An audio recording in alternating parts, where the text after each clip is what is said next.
السلام علیکم ورحمۃ اللہ وبرکاتہ۔ الحمد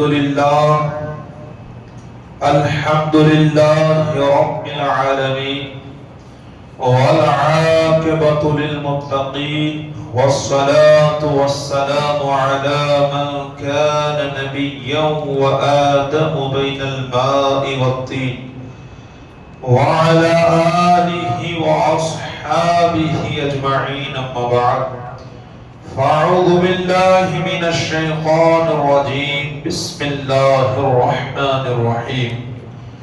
قد جاءكم من الله نور وكتاب مبين. آمنت بالله صدق الله المولانا العظيم وصدق رسوله النبي الأمين المكين الكريم، ونحن على ذلك لمن الشاهدين والشاكرين، والحمد لله رب العالمين. بلغ العلا بكماله، كشف الدجى بجماله، حسنت جميع خصاله. صلوا عليه وآله وسلموا تسليما.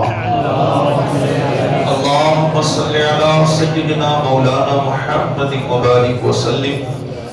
صلاة والسلام عليك يا رسول الله، صلاة والسلام عليك يا حبيب الله، صلی اللہ تعالی علیہ وسلم. الحمدللہ ہماری یہ سیرت کی چوتھی محفل پاک ہے، اللہ تعالیٰ قبول و مقبول فرمائے. جیسا کہ میں نے کل بتایا تھا کہ ہمارا جو بات جہاں سے باقی ہے وہ حضرت سیدنا قصی رضی اللہ تعالیٰ عنہ سے ہے، اور یہ بھی انشاءاللہ کوشش کروں گا کہ زمزم پاک کا کنواں کیسے بند ہو گیا اور پھر اللہ کے فضل سے اسے کیسے کھولا گیا. اس سے پہلے آئیے انشاءاللہ ایک مختصر کلام پڑھتا ہوں، مل کے انشاءاللہ پڑھیے گا. اس سے پہلے ایک مرتبہ نبی اور آل نبی پر درود پاک پڑھیں. اللہم صلی علی سیدنا مولانا محمد مبارک وسلم، صلاۃ والسلام علیک یا رسول اللہ. انشاءاللہ مل کے پڑھیے گا.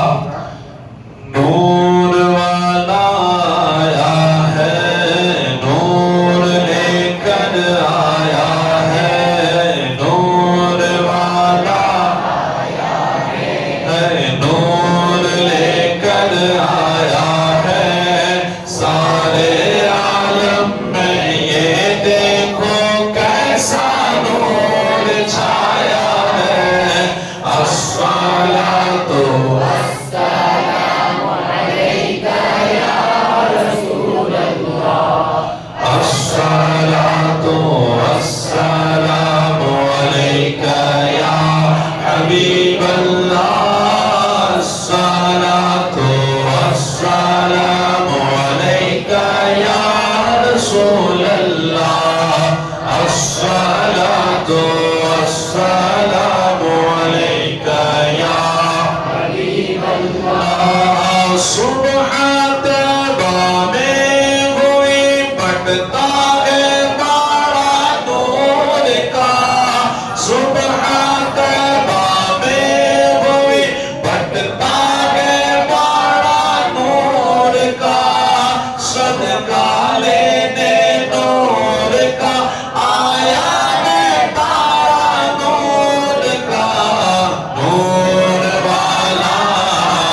الصلاۃ والسلام علیکہ یا حبیب اللہ. ایسا نور والا آیا کہ امام کہتے ہیں تیری نسل پاک میں ہے بچہ بچہ نور کا. تیری نسل پاک میں ہے بچہ بچہ نور کا. تو ہے عین نور تیرا سب گھرانہ نور کا. نور والا آیا ہے نور لے کر آیا ہے سارے عالم میں. یہ دیکھو کیسا نور چھایا ہے. الصلاۃ والسلام علیکہ یا رسول اللہ.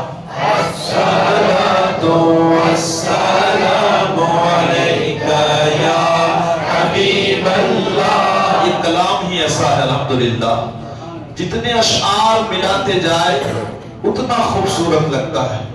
لیکن ایک آخری مصرع پڑھتا ہوں, کہہ دے سبحان اللہ. نعت محبوب خدا سنتے سناتے جائیں گے. نعت محبوب خدا سنتے سناتے جائیں گے. نعت محبوب خدا سنتے سناتے جائیں گے. قبر میں بھی ان کے ہم تو گیت گاتے جائیں گے. نور والا آیا ہے نور لے کر آیا ہے سارے عالم میں. یہ دیکھو کیسا نور چھایا ہے. الصلاۃ والسلام علیکہ یا رسول اللہ. الصلاۃ والسلام علیکہ یا حبیب اللہ. درود پاک پڑھیں. اللہم صلی علی سیدنا مولانا محمد مبارک وسلم. صلاۃ و سلام علیکہ یا رسول اللہ صلی اللہ تعالی علیہ وسلم. حضرات محترم, میں نے آپ کے سامنے جو بات کل پیش کی اور جہاں سے انشاءاللہ ہماری گفتگو باقی ہے وہیں سے انشاءاللہ ہم آغاز کریں گے. حضرت سیدنا قصی رضی اللہ تعالی. آئیے ایک مرتبہ پھر حضور صلی اللہ تعالی علیہ وسلم کا نسب نامہ ہم پھر سے دہراتے ہیں. اللہ ان ناموں کی برکت سے ہماری محفلوں کو قبول فرمائے. سرکار مدینہ صلی اللہ تعالی علیہ وسلم کو جب بھی آپ کا کوئی نسب نامہ پوچھتا تو حضور اپنا نسب نامہ یوں گنایا کرتے تھے جیسے کہ میں اوپر سے گناؤں کہ عدنان کے بیٹے معد, معد کے بیٹے نزار, نزار کے بیٹے مزر, مزر کے بیٹے الیاس, الیاس کے بیٹے مدرکہ, مدرکہ کے بیٹے خزیمہ, خزیمہ کے بیٹے کنانہ, کنانہ کے بیٹے نظر, نظر کے بیٹے مالک, مالک کے بیٹے فہر, فہر کے بیٹے غالب, غالب کے بیٹے لوئی, لوئی کے بیٹے کعب, کعب کے بیٹے مرہ, مرہ کے بیٹے کلاب, کلاب کے بیٹے قصی جس کا انشاءاللہ آج ہم ذکر کریں گے. اور قصی کے بیٹے عبد مناف, عبد مناف کے بیٹے ہاشم, ہاشم کے بیٹے عبد المطلب, عبد المطلب کے بیٹے عبداللہ اور عبداللہ کے بیٹے ہمارے محمد رسول اللہ صلی اللہ تعالی علیہ وسلم. یاد رکھیے حضرت سیدنا قصی رضی اللہ تعالی یہ حضور صلی اللہ تعالی علیہ وسلم کے چوتھے دادا ہے. کون سے نمبر کے؟ چوتھے دادا. آپ جب مکہ میں تھے کیسے آئے؟ الحمدللہ آپ کے پاس چابی کیسے آئی؟ ابھی زمزم کا کنواں نہیں ہے تو میں آپ کو انشاءاللہ یہ بتاتا چلوں کہ زمزم کا کنواں پہلے کیسے بند ہوا, کیونکہ یہ ابھی بند نہیں ہوا, یہ اس سے پہلے بند ہو چکا تھا. اور اس کی وجہ کیا بنی تھی؟ جیسا کہ الحمدللہ ہر بچہ جانتا ہے کہ زمزم کا کنواں یہ حضرت اسماعیل علیہ السلام کی دین ہے۔ دو روایتیں ملتی ہیں، ایک یہ بھی کہ ان کی ایڑی سے نکلا، اور ایک یہ بھی لکھا ہے کہ حضرت جبرائیل علیہ السلام نے اپنے پر کو مارا تو یہ چشمہ ابل پڑا۔ دونوں باتیں لکھی، لیکن دین کس کی ہے؟ حضرت سیدنا اسماعیل، ایک ماں کی تڑپ ہے وہ۔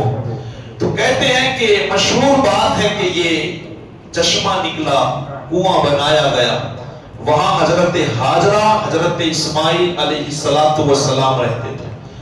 اب پہلے کیا ہوتا تھا، کبھی کبھی پانی ختم ہو جاتا تو قبیلے والے نکل جاتے ساز و سامان لے کر، اور جہاں پانی نظر آتا وہاں رہنا شروع کر دیتے۔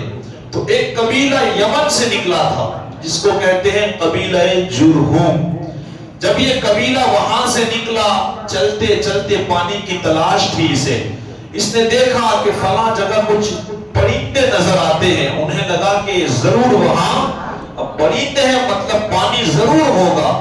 جب یہ لوگ یہاں آئے تو ایک چشمہ دیکھ کر کے خوش ہو گئے۔ اب اس قبیلہ بنی جرہم نے حضرت ہاجرہ رضی اللہ تعالیٰ عنہا سے اجازت مانگی، کیونکہ وہ وہاں تھے تو پانی وہی انہی کی ملکیت تھی گویا۔ تو ان کی اجازت سے سب سے پہلے مکے میں اگر کوئی آباد ہوا تو یہی قبیلہ تھا۔ اب یہ قبیلہ یہاں رہنے لگا۔ حضرت اسماعیل علیہ السلام ان کے بچوں کے ساتھ کھیلنے لگے، بڑے ہونے لگے۔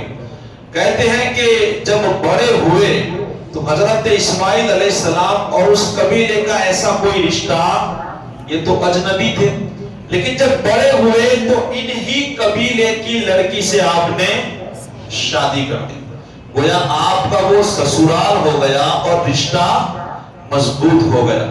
اب جب مضبوط ہوا، اللہ نے بہت زیادہ اولاد دی تھی حضرت اسماعیل علیہ السلام کو، تو ان کی اولاد کا یہ کیا ہوا، ننیحال ہو گیا۔ ان کے ماموں ہیں وہاں، ان کے ماموں کے لڑکے ہیں، ان کی مامیاں ہیں۔ لیکن کہتے ہیں کہ حضرت اسماعیل علیہ السلام جب اس دنیا سے گئے تو پھر ایک دو نسل کے بعد یا چند نسل کے بعد اس قبیلے والوں نے حضرت اسماعیل علیہ السلام کے خاندان سے ذمہ داریاں لے لی اور چابی بھی لے لی۔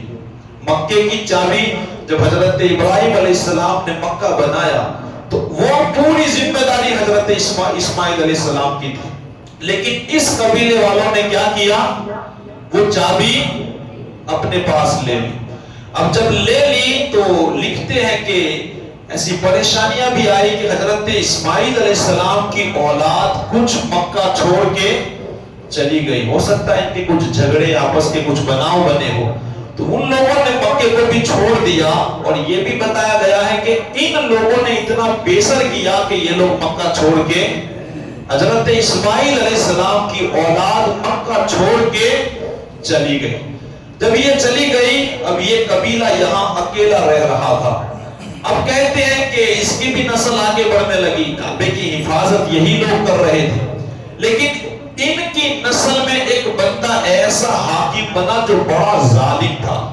اب ظالم بنا، اب اس کی نیت پھر کیا رہی، جو بھی قافلہ آتا نا تو اس نے لوٹ مار شروع کر دی، ان کو لوٹ لیتا وہ اور ان کے ہتھیار لے لیتا، کعبے میں کوئی تحفے بھیجتا اسے بھی ہتھیار لیتا، اور کعبے کی امانت میں بھی یہ خیانت کرتا۔ اب جب یہ ماحول چلنے لگا، دیکھا لوگ پریشان ہونے لگے کہ یہ تو بڑا ظالم بن چکا ہے، قافلہ آتا ہے ان کا مال بھی ہتھیار لیتا ہے، تو لوگ پریشان ہوئے۔ تو بتاتے ہیں کہ کچھ قبیلے اطراف میں جو آباد تھے، جیسے کنانہ ہے، اس کے علاوہ کافی نام بتائے جا، ان لوگوں نے گویا ایک سنگٹھن کیا اور کہا کہ ہمیں اس کے خلاف اٹھنا چاہیے، یہ بڑا ظلم کرتا ہے، لوگوں کو لوٹتا ہے۔ خیر ان سارے قبیلے والوں نے مل کر کے قبیلہ بنی جرہم پر حملہ کر دیا۔ اب وہاں حضرت اسماعیل علیہ السلام کی اولاد اس وقت نہیں تھی، وہ لوگ اطراف میں جا کے بس گئے۔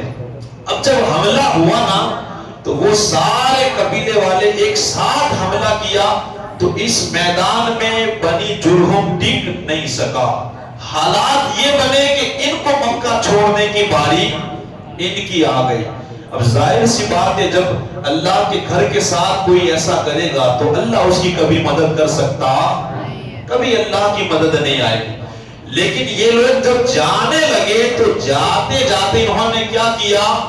حجر اسود کو، اس کے علاوہ بتاتے ہیں کہ ہرنیاں کی سونے کی مورتیاں کی طرح کچھ تھا، سونے کی ہرنیاں کسی نے تحفے میں بیچی ہو بنا کے، یا بہت سارے ایسے خزانے تھے، ہتھیار تھے، قیمتی چیزیں تھی، وہ ساری چیزیں انہوں نے اس کنویں میں ڈال دی.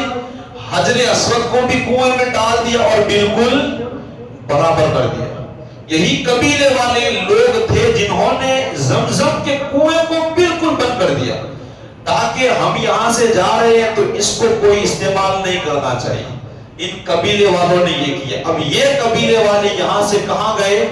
واپس اپنے باپ داداؤں کے گاؤں جسے یمن بتایا گیا، یہ قبیلے والے وہاں چلے گئے. اس کے بعد دوسرے قبیلے والے جنہوں نے جنگ کی تھی یہاں آ کر کے وہ آباد ہوئے. اب یہاں نہ تو حضرت اسماعیل علیہ السلام کی اولاد ہے اور نہ ان کے سسرال والے لوگ ہیں، کوئی نہیں، یہاں بالکل نئے لوگ آئے. اب کہتے ہیں کہ یہ لوگ بھی کعبے کی حفاظت کرتے کرتے ان میں ایک ایسا حاکم بنا جو کہیں گیا تھا. ابھی تک یہاں بتوں کی پوجا نہیں ہو رہی تھی، لیکن پھر وہ کہیں گیا. سب کے نام کتابوں میں لکھے ہیں، کبھی کبھی ذہن میں نہیں رہتے ہیں. تو ایک ایسا حاکم بنا، وہ دیکھ کے آیا کہ فلاں جگہ اس طرح بتوں کی عبادت کرتے ہیں، تو وہ بھی یہاں اس نے بتوں کی عبادت شروع کر دی. اس طرح مکے میں عبادت شروع ہوئی بتوں کی. کہتے ہیں کہ پھر مسلسل یہ چلتا رہا، ایک بڑھا، دو بڑھا، تین، پھر جانتے ہو نا کہ حضور کے زمانے میں کتنے سارے بت ہو چکے تھے. اب یہ سلسلہ چلتا رہا. چابی بھی حضرت اسماعیل علیہ السلام کے خاندان میں نہ رہی اور زمزم کا کنواں بھی مٹ گیا تھا. اب چلتے چلتے حضرت اسماعیل علیہ السلام کے خاندان کے لوگ کبھی آتے رہتے بھی، لیکن نہ تو ان کا کعبے پہ کوئی قبضہ ہوتا اور نہ ان کے پاس چابی ہوتی. حالانکہ بتایا گیا ہے کہ وہ پریشان بھی رہتے. لیکن چلتے چلتے حضرت سیدنا کلاب رضی اللہ تعالی یہ مکے میں آباد ہوئے. حضرت اسماعیل علیہ السلام کی اولاد میں سے ہے یہ، اور حضور صلی اللہ علیہ وسلم کے یہ 5 میں دادا ہے. حضرت کلاب نے شادی کی، ان کے 2 بیٹے ہوئے، ایک حضرت زید اور دوسرے حضرت زہرا. یہ زید وہی ہے جن کو ہم آج حضرت قصی کہتے ہیں. کیا نام ہے ان کا؟ اصل نام زید ہے، لیکن کیا بتاتے ہیں کتابوں میں کس سے مشہور ہو گئے؟ قصی سے. تو ان کے 2 بیٹے ہوئے، ایک حضرت قصی اور ایک حضرت زہرا.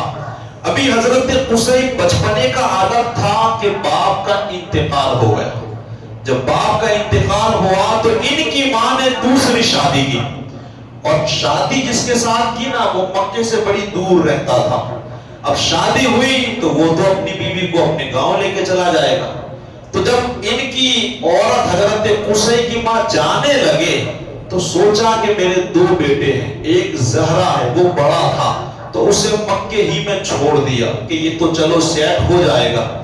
لیکن حضرت قصی یہ چھوٹے تھے تو ان کو یہاں رکھنا گوارا نہیں کیا، یہ ساتھ لے گئے، ماں اپنے ساتھ لے کے چلی گئی. اب حضرت قصی دوسری جگہ بڑے ہو رہے ہیں، ان کی زندگی بڑھ رہی ہے. لیکن ایک مرتبہ بچوں کے ساتھ توجہ کیجیے گا، بچوں کے ساتھ کھیل رہے تھے تو کسی نے تانا دیا غریب الوطن کا. یہ تانا ان سے برداشت نہ ہوا، اپنی ماں کے پاس آئے اور آ کر کے کہا کہ امی جان مجھے آج ایسا تانا ملا ہے. ان کی ماں مسکرائی اور کہا بیٹا اس تانے سے تم کیوں پریشان ہوتے ہو؟ تمہیں نہیں معلوم ہے کہ تم کس کی اولاد ہو؟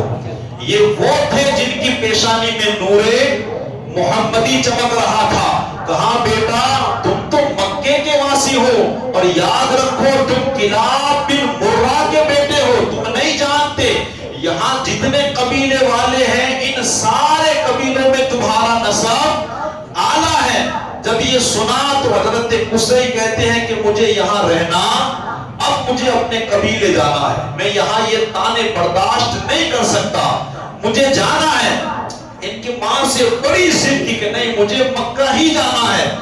آخرکار ان کی ماں کو جھکنا پڑا، کہا کہ بیٹا چلو 2-3 مہینے کے بعد اپنے حج کا مہینہ آ رہا ہے، تو ایک قافلہ وہاں جانے والا ہے تو میں ان کے ساتھ تمہیں بھیج دوں گی، کیونکہ ماں جانتی تھی کہ میرا بڑا بیٹا وہاں رہ رہا ہے تو یہ چھوٹا بیٹا اس کے ساتھ اچھی طرح سیٹ ہو جائے گا۔ اب جب یہ قافلہ گیا تو حضرت قصی کو ان کے ساتھ کر دیا۔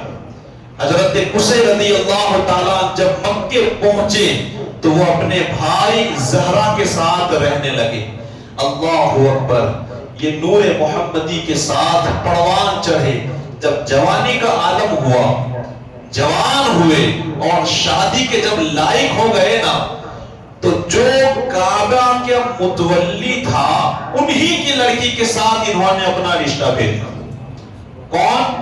جس وقت کعبے کی چابی جس بندے کے پاس تھی تو ان کا رشتہ، اپنا رشتہ ان کے پاس انہوں نے بھیجا کہ تمہاری لڑکی کی شادی میرے ساتھ کر دو۔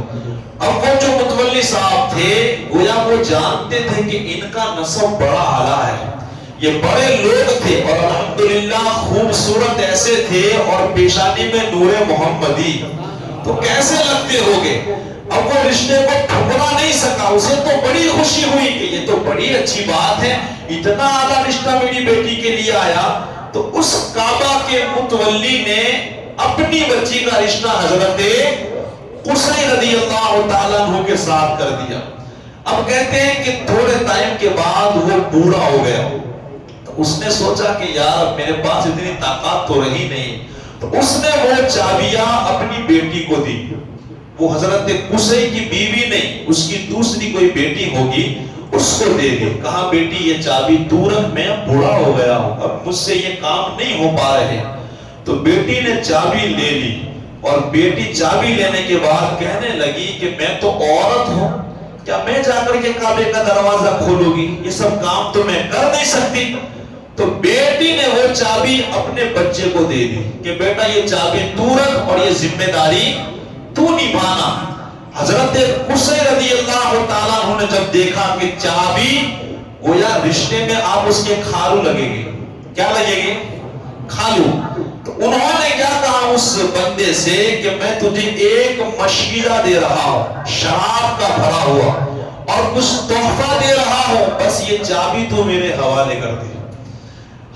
کتاب میں بڑی خوبصورت بات لکھی ہے کہ جب بھی کوئی سودا کرتا نا اور گھاٹا ہوتا تو یہی مثال عرب والے دیا کرتے تھے کہ یار تو نے تو اس بندے جیسا سودا کیا ہے جس نے ایک مشغلے میں کعبے کی چابی دے دی تھی، یار اتنا گھاٹے والا سودا۔ اس بندے کی مثال عرب والے ہمیشہ دیا کرتے تھے۔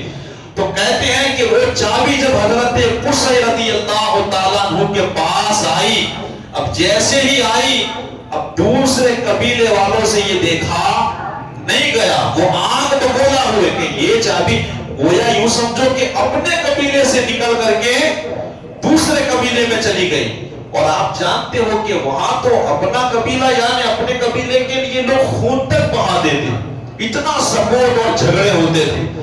تو حضرت قصی رضی اللہ تعالیٰ عنہ نے بھی گویا کمر کس لی تھی کہ میں چابی دینے والا نہیں ہوں۔ اب ان قبیلے والوں نے بھی میٹنگیں شروع کر دی کہ ہم ان کے ساتھ لڑائی کریں گے لیکن چابی لے کر رہے گے۔ ادھر حضرت قصی رضی اللہ تعالیٰ عنہ نے دیکھا کہ یہ میری جان کے دشمن بن چکے ہیں، تو اپنے اطراف کے قبیلے والوں کو آواز دی، اپنے رشتہ داروں کو آواز دی، سارے ان کے جتنے بھائی تھے وہ سارے آپ کے کانٹے سے کانٹا ملا کر کے کھڑے ہو گئے، کہا ہم تمہارے ساتھ ہیں۔ آخر کار لڑائی ہوئی، اتنی لڑائی ہوئی کہ کئی لاشیں بچ گئی، خون سڑکوں پہ بچھا، بڑا نقصان ہوا۔ لیکن جب یہ لوگ لڑتے لڑتے تھک گئے، ہار جیت کا فیصلہ نہیں ہو پایا۔ آخرکار جب انہوں نے دیکھا کہ یہ تو ہمارا بڑا نقصان ہو گیا ہے، کوئی سمجھدار انسان اٹھا کہ بھئی ان لڑائی کو بند کرو۔ ایک وہاں کوئی ایسا بندہ تھا جو فیصلے کرتا تھا، جس کی عزت تھی، کہا اس کے پاس جا کر کے ہم اپنا فیصلہ کرا لیتے ہیں۔ کہتے ہیں کہ یہ لوگ گئے اس کے پاس فیصلہ کرنے کے لیے کہ تم فیصلہ کرو ہمارے ان دونوں قبیلوں کے بیچ میں کیا کرنا چاہیے۔ اس نے بڑا خوبصورت فیصلہ کیا، وہ کہنے لگا کہ دیکھو لاشیں ادھر بھی بچھی ہیں اور لاشیں دونوں طرف کا نقصان، اب اسے بھول جائے، نہ یہ اس کو پیسے دے گا اور نہ اس کو پیسے دے گا۔ رہی بات چابی کی تو میرا یہ اعلان ہے کہ ابھی چابی جس کے پاس ہے حضرت قصی رضی اللہ تعالیٰ عنہ، تو چابی انہی کے پاس رکھی جائے۔ الحمدللہ کئی سالوں سے جو چابی دوسرے قبیلے میں چلی گئی تھی یہ واپس حضرت اسماعیل علیہ السلام کی اولاد کو مل گئی۔ حضرت قصی رضی اللہ تعالیٰ عنہ نے بتاتے ہیں کہ انہوں نے بڑی محنت کی ہے۔ آپ اللہ کے پیارے رسول صلی اللہ علیہ وسلم کا اکثر ذکر کیا کرتے اور لوگوں کو بتایا کرتے کہ اے لوگوں القریب ایک نبی مبعوث ہونے والا ہے جو توحید کا درس دے گا، جیسے ہی وہ نمودار ہو اس کا سپورٹ کیجئے گا، اس کی پیروی کیجئے گا۔ اور حضرت کعب رضی اللہ تعالیٰ یہ وہی شخصیت ہے۔ پھر اللہ نے آپ کو وہ عزتیں دی کہ جب کہیں لڑائی ہوتی تو فیصلے آپ کے گھر میں آ کر کے ہوتے، شادی کسی کو کرنی ہوتی تو آپ کے گھر میں آ کر کے فیصلے ہوتے۔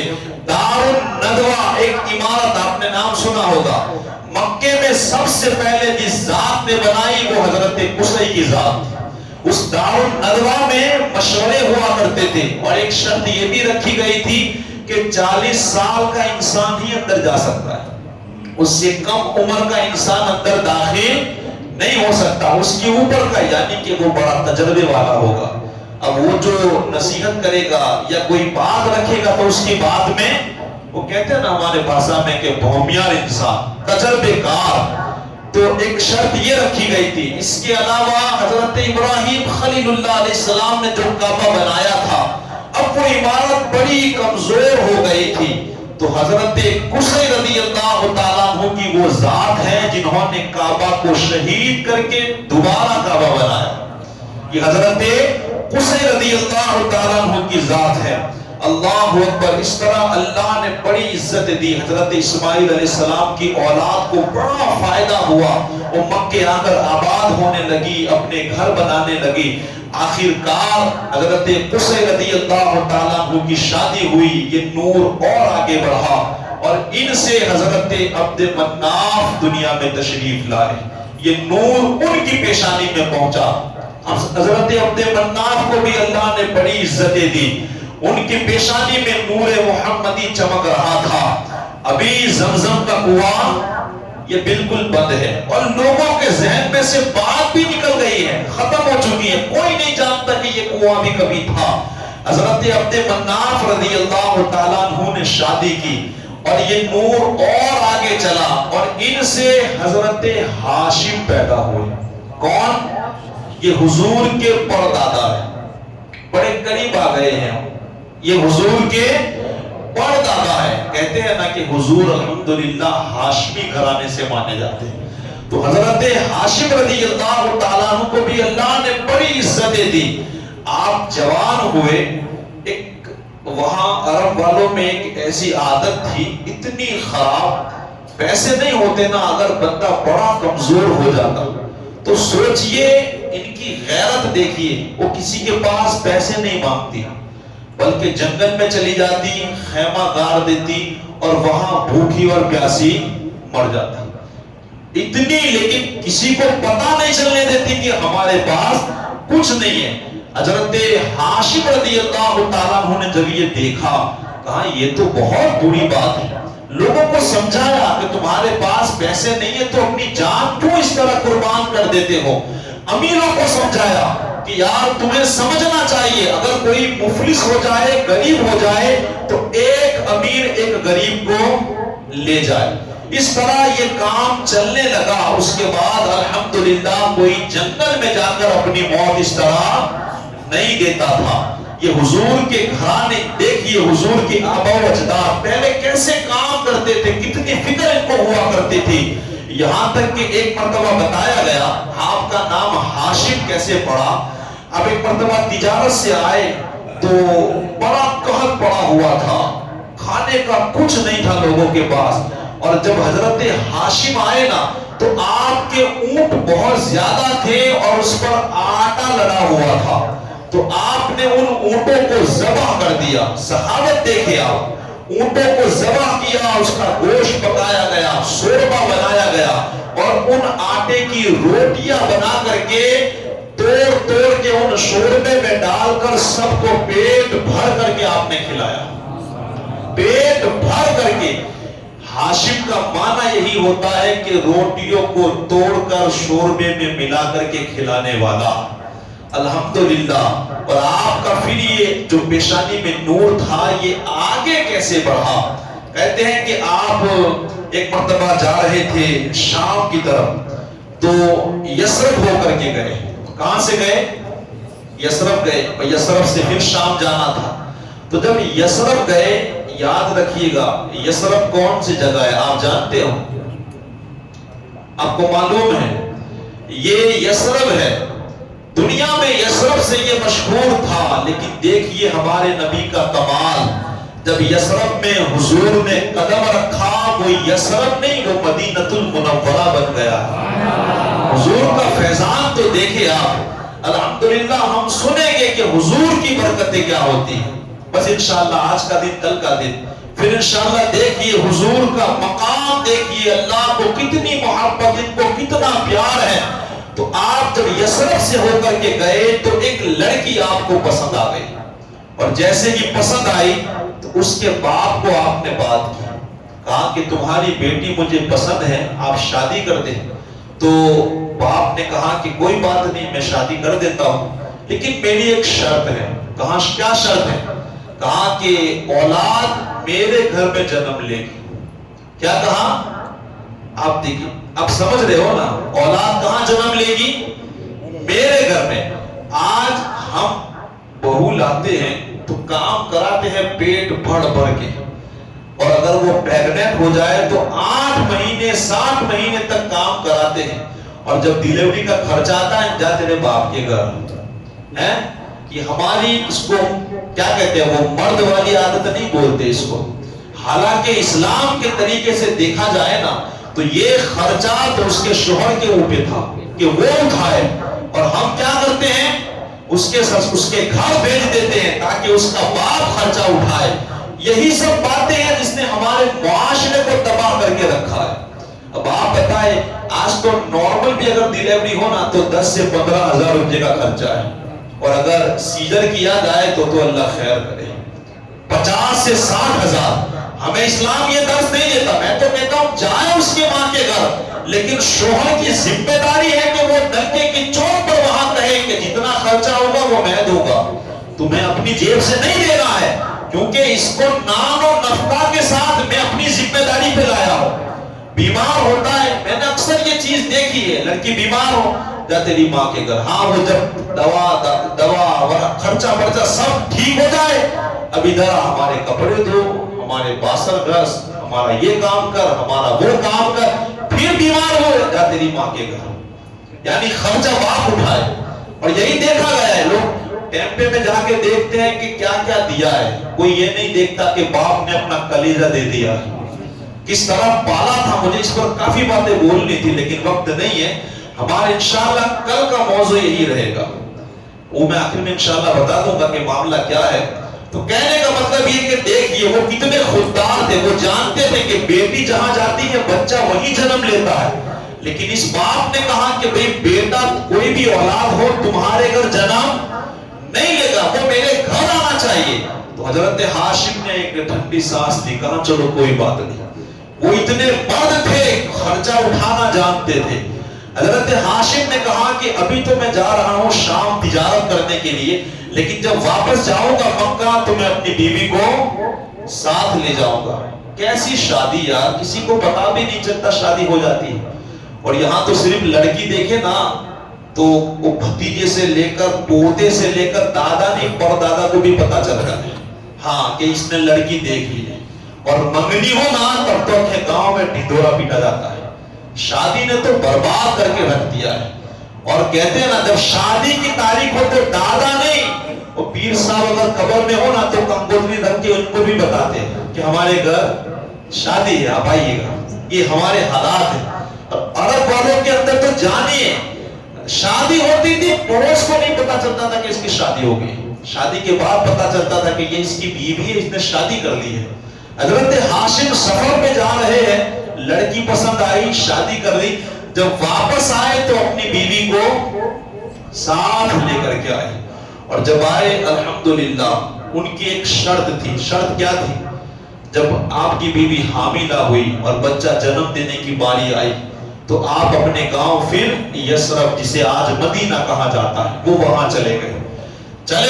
حضرت ہاشم رضی اللہ تعالی کہتے ہیں کہ بیٹا پیدا ہوا، اس کا نام شیبہ رکھا گیا۔ اصل میں نام کیا ہے؟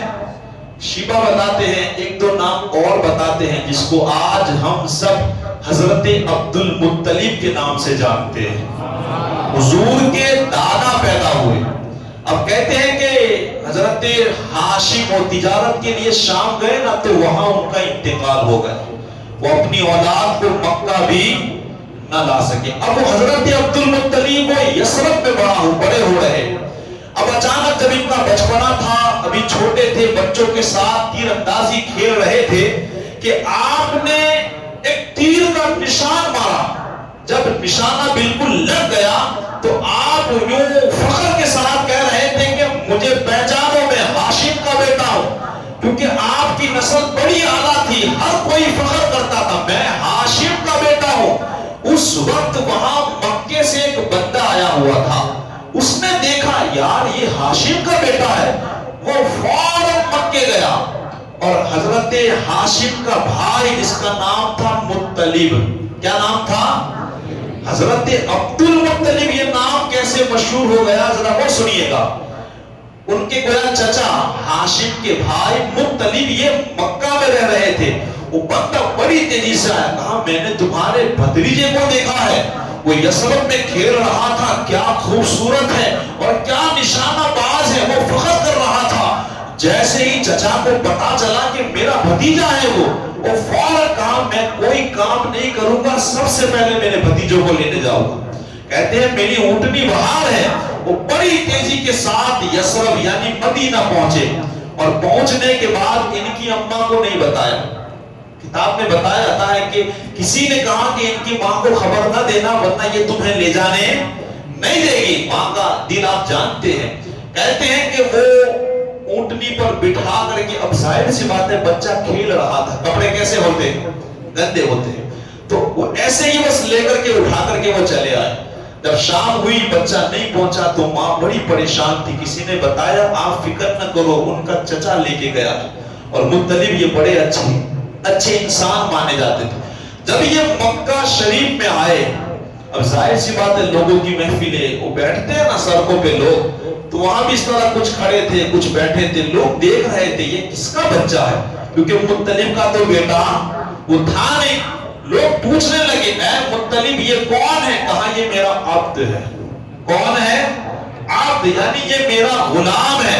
جیسے ہی انہوں نے کہا عبد تو لوگوں نے کہا اچھا یہ عبد المطلب ہے، یعنی مطلب کا غلام ہے۔ اب جب جہاں سے گزرتے آپ کو یہی جواب دیتے، گھر بھی پہنچے تو گھر والے کو بھی یہاں یہی کہا کہ یہ عبد یہ میرا عبد ہے۔ اب ان کا نام پوری دنیا بھول گئی ہے گویا، اور عبد المطلب سے اتنے مشہور ہوئے کہ آج اگر ہمیں کوئی پوچھے کہ حضور کے دادا کا نام تو ہم کیا بتاتے ہیں؟ عبد المطلب ہی کے نام سے یہ مشہور ہوئے۔ الحمدللہ ان کی باتیں کتابوں میں بہت ساری لکھی ہیں، میں مختصر کر رہا ہوں۔ حضرت عبد المطلب رضی اللہ تعالیٰ بڑے خوبصورت، اور اللہ نے بڑا نور عطا فرمایا، آپ کی پیشانی میں گویا نور محمدی چمک رہا تھا، آپ دھیرے دھیرے پروان چل رہے تھے، بڑے ہو رہے تھے۔ لکھا ہے کہ ایک مرتبہ آپ سو رہے تھے، حجر اسود کے قریب سو رہے تھے، جب اٹھے نا اچانک تو دیکھا کہ آنکھوں میں سرما لگا ہوا ہے اور سر میں تیل کسی نے لگا دیا، اور جسم کے اوپر ایک بہترین جیسے دولہا پہنتا ہے لباس، ان کے جسم پر ایسا لباس تھا۔ یہ بڑے حیران ہوئے، فوراً اپنے اپنے گھر گئے, جا کر کے بتایا یہ کیا ماجرا ہے. تو جو کاہنی ہوتے نا, نجومی لوگ, ان کے پاس لے کے گئے کہ یہ آخر یہ کیسے ہو گیا اچانک. تو اس نے بتایا کہ دراصل آسمانوں کا جو خدا ہے وہ بتا رہا ہے کہ ان کی شادی کر دی جائے. ان کی یہ نشانی اس بات کی ہے, ان کی شادی کر دی گئی. تو کہتے ہیں کہ حارث پیدا ہوئے. جب ان کی اماں کا انتقال ہو گیا, آپ نے پھر خواب دیکھا, اور پھر خواب دیکھنے کے بعد جب دوبارہ شادی ہوئی تو ان سے حضرت عبداللہ پیدا ہوئے. حضرت عبد المطلب رضی اللہ تعالیٰ عنہ کے حوالے سے بہت سارے واقعات جڑے ہوئے ہیں. میں ایک آخری بات پیش کر دوں. آپ ایک مرتبہ سوئے ہوئے تھے تو آپ کو بار بار اشارہ دیا جاتا, کبھی بتایا جاتا طیبہ کھودو, آپ پریشان ہوتے, کبھی دوسرا نام بتایا جاتا. اس طرح 3 سے 4 مرتبہ خواب آیا, آپ پریشان تھے کہ میں سمجھ نہیں پا رہا ہوں. آپ کو بتایا گیا کہ آپ کے باپ داداؤں کا ایک کنواں ہے زمزم, آپ اسے کھودے. تو آپ نے پوچھا کہ کہاں ہے, کہاں سے کھودوں؟ تو بتایا کہ ایک کوا جہاں چونچ مارے گا اسی جگہ آپ کو کھودنا ہے. جب صبح اٹھے دیکھا ایک کالا کوا ایک جگہ چونچے مار رہا تھا, اور ادھر بھی ایک بوت تھا اور ادھر ایک لڑکے کا بوت تھا, ادھر ایک لڑکی کا. اس کی بھی داستان ہے. اب ان دونوں بوتوں کے بیچ میں وہ کوا چونچ مار رہا تھا. آپ صبح اٹھے, پھاوڑا لیا, کھودنا شروع کر دیا. اب وہاں کفار لوگ اپنے جانور ذبح کرتے تھے, تو انہوں نے روکا پہلے, کہا یہ آپ کیا کر رہے ہو؟ کہا مجھے اللہ کا حکم ہے کہ میں یہاں کھودوں, یہاں زمزم کا کنواں نکلے گا. کہتے ہیں کہ وہ رکاوٹ بنے, وہ بیچ میں آڑ بنے. کہا نہیں, ہم کھودنے تم کو نہیں دیں گے.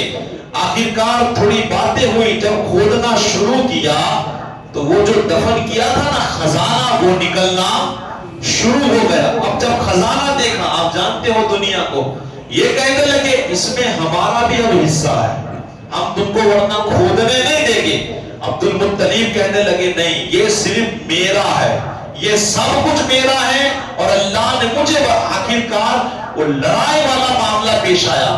آپ نے فرمایا کہ ایک بندہ ہے شام یا یمن کا نام لیا, چلو اس کے پاس جاتے ہیں فیصلہ کرنے کے لیے, فیصلہ وہاں ہو جائے گا. آخرکار حضرت عبد المطلب اور وہ سارے لوگ پھر وہاں سے فیصلہ کرانے کے لیے نکلے. انشاءاللہ پھر کیا ہوتا ہے, وقت بہت ہو چکا ہے, ہمارا ٹائم انشاءاللہ ختم ہے, تو بات انشاءاللہ کل سے آگے بڑھائے گے. یہی حضرت عبد المطلب رضی اللہ تعالیٰ عنہ ہے جن کے زمانے میں واقعہ فیل پیش آیا. آپ نے سنا ہوگا کعبے پر ان کے زمانے میں بھی حملہ ہوا تھا, لیکن وہ حملہ اللہ نے کس طرح پھر کعبے کی حفاظت کی, انشاءاللہ وہ باتیں, اور کس طرح حضرت عبداللہ کی شادی ہوئی, کیا بناؤ بنا, انشاءاللہ یہ باتیں مجھے بیان کرنی تھی. لیکن ایک تقریر انشاءاللہ یہ باتیں پرسوں آپ کو میں سناؤں گا, کیونکہ ایک بات یہ بیچ میں لانی ہے کہ حضور کی آمد سے پہلے لوگوں کے دھرم والے حالات کیسے تھے, لوگوں کی سوچ کتنی گھٹیا بن چکی تھی, انسان کتنا گر چکا تھا. یہ خاص باتیں بیان کرنی ہے تاکہ پتا چلے کہ حضور کیسے ماحول میں آئے تھے, اور اس ماحول کو حضور نے کیسے سدھارا ہے. پھر دنیا کیوں نہ کہے کہ یہ واقعی رحمت للعالمین بن کر کے آئے. اتنا انسان گر چکا تھا, اتنا گویا تحت الثری میں گرا تھا, حضور نے وہاں سے اٹھا کے اسے عرش الہی پہ پہنچایا ہے, اتنی عزتوں سے نوازا ہے. تو انشاءاللہ جو باتیں باقی رہ گئی ہیں اسے کل پوری کرنے کی پوری کوشش کی جائے گی, اور کل انشاءاللہ کچھ یہ بھی باتیں پیش کی جائے گی کہ لوگوں کے ریتی رواج اور کتنا انسان گر گیا تھا. اور پھر پرسوں سے انشاءاللہ حضور کی ولادت سے ہم بات شروع کریں گے. دعا ہے اللہ تعالیٰ مجھے علم دین سیکھ کر آپ تک باتیں پہنچانے کی اللہ توفیق عطا فرمائے. وما علینا الا البلاغ. السلام علیکم ورحمۃ اللہ وبرکاتہ.